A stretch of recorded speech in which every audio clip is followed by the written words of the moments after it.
नमस्कार। कहानियाँ तो हमने बहुत सुनी होंगी, पर रविंद्रनाथ ठाकुर की कहानी भिखारिन समाज के निम्न वर्गीय तबके के प्रति सहानुभूति उत्पन्न करती है। कठिन परिस्थितियों में भी संघर्षरत बने रहने का भाव जगाती है। भिखारिन के रूप में दाता के गुणों को अवगत कराती है। सहायता भाव की प्रवृत्ति को बताते हुए भिक्षावृत्ति की समस्या का विश्लेषण भी करती है। अंधी भिखारिन, उसने तो जैसे ममता की लाज ही रख ली थी, लेकिन क्या सेठ बनारसी दास ने भी अपने पेशे और मनुष्यता की लाज रखी? अंधी भिखारिन के पैसे चोरी हो जाते तो बात कुछ और थी, लेकिन सेठ ने उसके पैसों पर अपना हक जमा लिया और जता दिया कि उसके पास तो किसी के कोई पैसे हैं ही नहीं। अंधी अपना गुजारा भीख में मिले पैसे और दान से मिले अनाज के द्वारा चलाया करती थी। अंधी भीख में मिले पैसों को हांडी में डालकर उसे किसी भी वस्तु से इसलिए ढांप कर रख देती ताकि दूसरों की नज़र उसकी जमा पूंजी पर ना पड़े। अंधी बुढ़िया को विवश होकर पुनः सेठ के पास पहुंचना ही पड़ा, क्योंकि उसका बेटा ज्वर में तड़प रहा था और कोई भी दवा उस पर असर नहीं कर रही थी। इसलिए वह मदद के लिए सेठ के घर पहुंची। घटना के बाद सेठ के व्यवहार में परिवर्तन आया कि उसे अपनी करनी का इतना एहसास हुआ कि उसने बुढ़िया को उसकी जमा पूंजी भी देनी चाहिए, जिसे बुढ़िया ने लेने से इनकार कर दिया। सेठ बनारसी दास यूं तो बहुत प्रसिद्ध व्यक्ति थे। वे बहुत बड़े देशभक्त और धर्मात्मा थे। धर्म में उनकी बड़ी रुचि थी।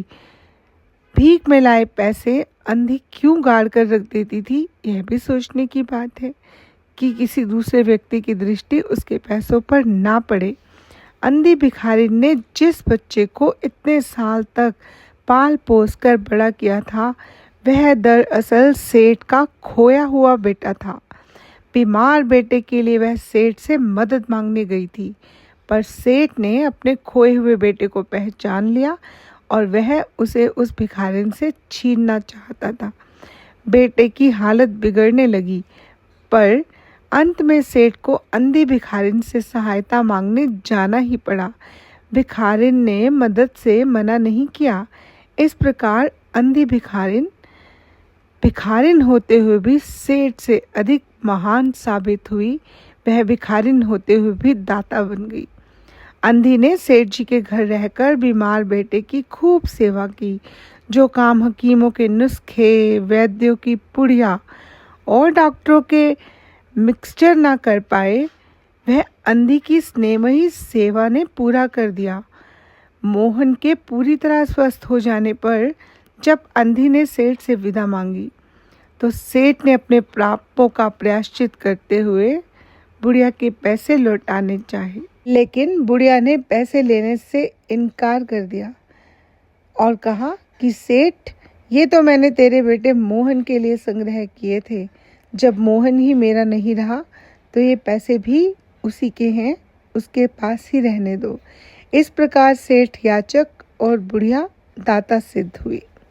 इस कहानी से अंधी भिखारिन और सेठ के गुणों का पता चलता है कि कैसे अंधी भिखारिन होते हुए भी, याचक होते हुए भी एक दाता बन गई और सेठ, इतना नामी सेठ होते हुए भी भिखारी बनकर रह गया।